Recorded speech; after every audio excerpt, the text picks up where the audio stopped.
আসসালামু আলাইকুম everyone, welcome back to my channel. আপনারা সবাই কেমন আছেন? আশা করি অনেক বেশি ভালো আছেন এবং আমি দোয়া করি আপনারা সবাই অনেক বেশি ভালো থাকেন, অনেক সুখে থাকেন এবং হাসি খুশি থাকেন। এবং আপনারাও দোয়া করবেন আমার জন্য, আমিও যেন অনেক বেশি ভালো থাকতে পারি, হাসি খুশি থাকতে পারি। আমিন।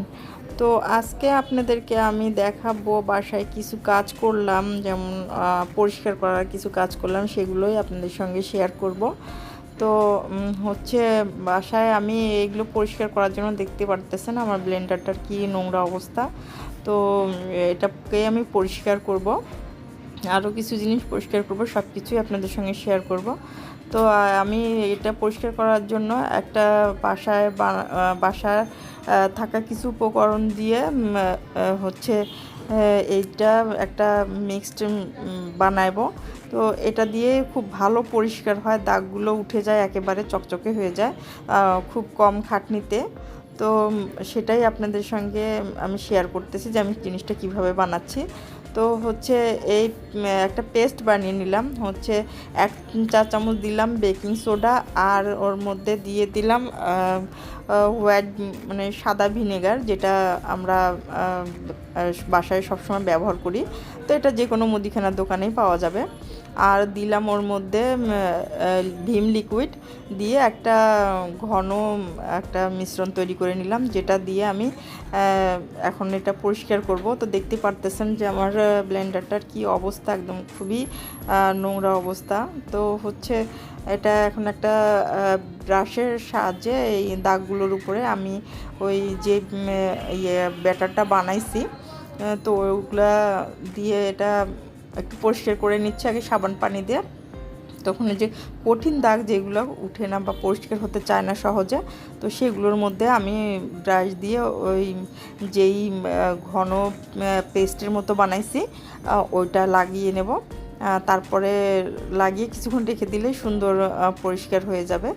তো হচ্ছে আমার এই ব্লেন্ডারটা এত বেশি নোংরা হওয়ার কারণ হচ্ছে আমি যে মশলা বাটার জন্য যেই মগটা ইউজ করি, ছোটো মগটা, ওইটার দিয়ে হচ্ছে পানি বের হয়ে যায়, যার কারণে এটা নষ্ট হয়ে যায়। তো যখন আমি নিজে ব্যবহার করি তখন আমি সঙ্গে সঙ্গে একটা ন্যাকড়া দিয়ে পরিষ্কার করে ফেলি, কিন্তু আমার বাচ্চারা যখন করে তখন তেমন ওরা পরিষ্কার করে না, এমন করে রেখে দেয়, যার কারণে এটা বেশি নোংরা হয়। আর তাছাড়া ব্লেন্ডারটা প্রতিদিন একবার হলেও এটা ইউজ করা হয়, তো যেটা বেশি ইউজ করা হয় সেই জিনিসটা একটু নোংরা বেশি হবে, এটাই স্বাভাবিক, এটা অস্বাভাবিক কিছুই না। তো যাই হোক, সেটা নোংরা হলে কিভাবে পরিষ্কার করা যায় বা পরিষ্কার করতে হয় সেটাই আপনাদের সঙ্গে শেয়ার করতেছি। তো এভাবে একটা বাসায় বাতিল ব্রাশ থাকলে ব্রাশটা দিয়ে এভাবে যে ব্লেন্ডারের ফাঁকা দিয়ে দেখতে পারতেছেন যে কালো কালো ময়লা জমছে, ময়লা না আসলে এগুলো হচ্ছে মশলা, তো আর কিছু তেল চিটচিটে আছে। তো যাই হোক, ওইটা এরকম ভিতরে ভিতরে এভাবে ব্রাশটা দিয়ে একটু ঘষে নিলেই পরিষ্কার হয়ে যাবে। তো সেটাই আপনাদের সঙ্গে শেয়ার করতেছি। তো দেখেন আমি কিভাবে পরিষ্কার করতেছি। তো আপনারাও চাইলে আপনাদের বাসার ব্লেন্ডারটা এভাবে পরিষ্কার করতে পারেন। তো দেখে হয়তো আপনাদের অনেক উপকারে আসবে। তো সেটাই আপনাদের সঙ্গে জন্যই শেয়ার করলাম, যাতে করে আপনাদের একটু উপকারে আসলেও হচ্ছে আমার ভিডিওটা সার্থক হবে। তো যাই হোক, তো এদিকে হচ্ছে আমি ব্লেন্ডারটা পরিষ্কার করার পরে আরও কিছু জিনিস পরিষ্কার করব, সেটাও আপনাদের সঙ্গে শেয়ার করব। আসলে আগে যখন স্কুলে হচ্ছে বাচ্চারা যাইতো, তো দেখা যাচ্ছে সারাদিন খুব ব্যস্ত থাকা হইতো, তো যার কারণে আমি এই কাজগুলো শুক্রবারে করেই করতাম। তো এখন হচ্ছে এই কাজগুলো শুক্রবার আজকে তো করলাম অনেক দিন পর। তো এখন তো যে কোনো সময় করতে পারি, কারণ স্কুল নেই, বাইরে যাওয়া নেই, তো বাসায় থাকি যেহেতু, তো যে কোনো সময় করতে পারি। তো আজকে শুক্রবার করলাম। তো দেখেন কি অবস্থাটা ছিল আমার ব্লেন্ডারটার, এখন অনেকটাই আগের চেয়ে পরিষ্কার হয়ে গেছে, অনেক মোটামুটি অনেক ভালো পরিষ্কার হয়ে গেছে। তো পরিষ্কার করার জন্য আমার মনে হয় না, আমার ভালো লাগে যে এই যে পুরাতন বাসায় গেঞ্জি থাকে সেই গেঞ্জির কাপড়গুলো টুকরো করে নিলে গেঞ্জির কাপড় দিয়ে এই জিনিসগুলো পরিষ্কার করতে খুব সুবিধা এবং খুব ভালো পরিষ্কার হয়। তো আপনারা এই টিপসটা ফলো করে দেখবেন, গেঞ্জি দিয়ে পরিষ্কার করলে খুব ভালো পরিষ্কার হয়। আর জিনিসগুলো একেবারে কাপড় দিয়ে পরিষ্কার করলে কেমন যেন একটু ময়লা ময়লা থাকে, কিন্তু গেঞ্জির কাপড়টা দিয়ে একদম সুন্দর পরিষ্কার হয়। তো এটা আমার অভিজ্ঞতা থেকে আমি বলতেছি, আমি সবসময় গেঞ্জির কাপড় দিয়ে সব কিছু পরিষ্কার করার চেষ্টা করি বা করি। তো এটাই আর কি।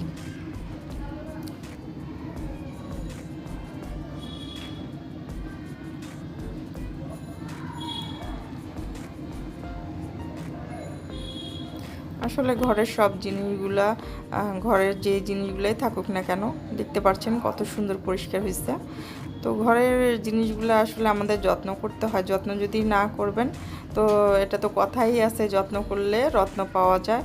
তো যত্ন করলে জিনিসটা অনেক দিন যাবে বা অনেক দিন টিকবে। আর পরিষ্কার থাকলে সব জিনিস এমনিতেই ভালো লাগে।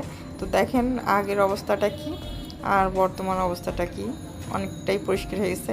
আর হচ্ছে এটা হলো আমার ডিপ ফ্রিজের এই কোনাগুলোতে এমনভাবে তেল কাজটা জমে যায়, প্রতিদিন দেখা যাচ্ছে মোছা হয় কিন্তু ওই কোনাগুলোর মধ্যে দিয়ে জমে যায়। তো আমি যেই হচ্ছে বাসায় থাকা যে উপকরণ দিয়ে একটা ঘন মিশ্রণ বানাইছি, সেই মিশ্রণটা দিয়েই আমি ব্রাশ দিয়ে কোনায় কোনায় ভালো করে একটু লাগিয়ে দিলাম। একটু পরেই ওটা আবার একটু ব্রাশ দিয়ে ঘষা দিয়ে মুছে নিলেই একদম পরিষ্কার হয়ে যাবে। তো এই যে মিশ্রণটা এটা বানিয়ে এই জিনিসগুলো পরিষ্কার করলে খুবই সুন্দর পরিষ্কার হয়, আর অল্প খাটনিতেই পরিষ্কার হয়ে যায় আর দাগগুলো উঠে যায়। তো দেখেন ফ্রিজের আমাদের এই অবস্থা, এই রাবারগুলো, ফ্রিজের যে রাবারগুলো থাকে এই রাবারগুলোর অবস্থা দেখেন, আমি একটু কাছে থেকে দেখানোর চেষ্টা করতেছি। তো এই অবস্থা হয়ে যায়। তো এই দাগগুলোর জন্য এই মিশ্রণটা খুবই পাওয়ারফুল, খুবই ভালো কাজ করে। তো আসলে ফ্রিজটা তো বড় জিনিস, যার কারণে ওই ব্রাশ দিয়ে করাটা কেমন জন্য আমার কাছে অলসের মতো ধীরে হচ্ছে। তো আমার কাছে এরকম একটা ব্রাশ আছে, যে ব্রাশটা দিয়ে আমি করতেছি এখন। তবে ব্রাশটা খুবই ভালো, খুবই কার্যকরী ব্রাশটা। তো আমি এটা দিয়ে এখন লাগিয়ে নিচ্ছি। তো এখন ওটা আমি ফ্রিজে লাগিয়ে নিলাম, নেওয়ার পরে ওটা কিছুক্ষণ পরে মুছবো। তো এর মধ্যে আমি মনে করলাম যে আমি আমার ওয়াশিং মেশিনটাও পরিষ্কার করে ফেলি।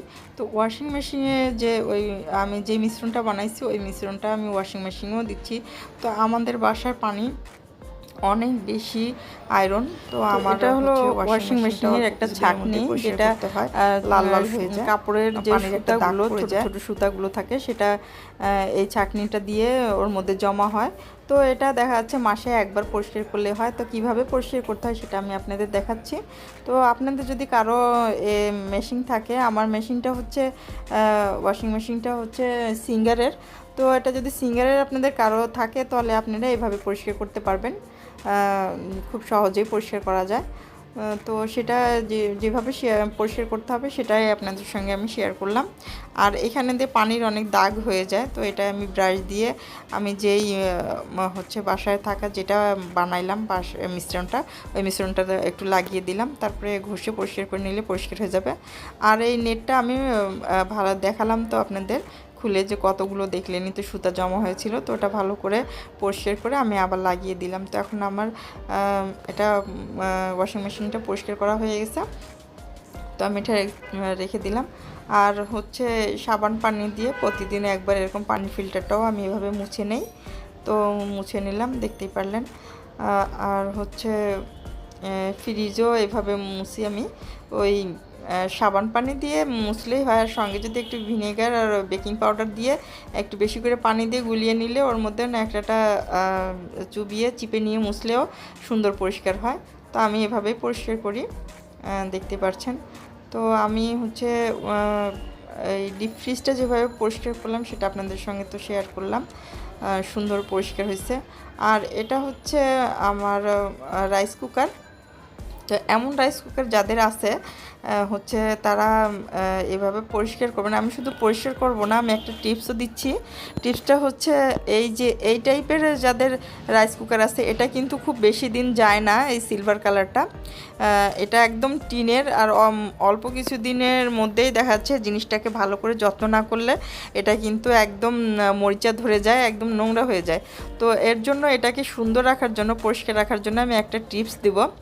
টিপসটা হচ্ছে এভাবে ভালো করে একটু সাবান পানি দিয়ে মুছে, তেল চিটচিটে থাকলে মুছে, তারপরে একটা শুকনো কাপড় দিয়ে ভালো করে মুছে নিতে হবে। মুছে নেওয়ার পরে এটাকে হচ্ছে একটু নারিকেল তেল, দেখতে পাচ্ছেন আপনি, আমি একটু নারকেল তেল টিস্যুর মধ্যে নিয়ে নিলাম, নিয়ে এটার গায়ে এভাবে মাখিয়ে নিতে হবে। একদম তাই বলে যে চপচপা করে বা বেশি করে মাখবেন সেটা না, হালকা করে মেখে ওটার সঙ্গে ভালো করে একদম মুছে ফেলবেন। আবার ওই টিস্যুটা দিয়েই মানে দিয়ে মুছে ফেললে তাহলে কি হবে, মরিচা পড়ার কোনো সম্ভাবনা থাকে না। আর রাইস কুকারটা তো সবসময় আমাদের ইউজ করা হয় না, যার কারণে যখনই গ্যাস থাকে না বা তাড়াতাড়ি রান্না বান্না করতে যাই, তো তখনই আমি এটাই ব্যবহার করা হয়। তো যেহেতু সবসময় ব্যবহার করা হয় না, তো এই জিনিসটাকে তো যত্ন তো করতে হবে। তো এভাবে একটু নারকেল তেল দিয়ে টিস্যু দিয়ে পুরোটা মুছে নিলে ওটা সুন্দর থাকবে আর জং ধরবে না। তো সেটা আপনাদের সঙ্গে শেয়ার করলাম যে এরকম যদি আপনাদের কারো রাইস কুকার থাকে তো আপনারা এটা করবেন।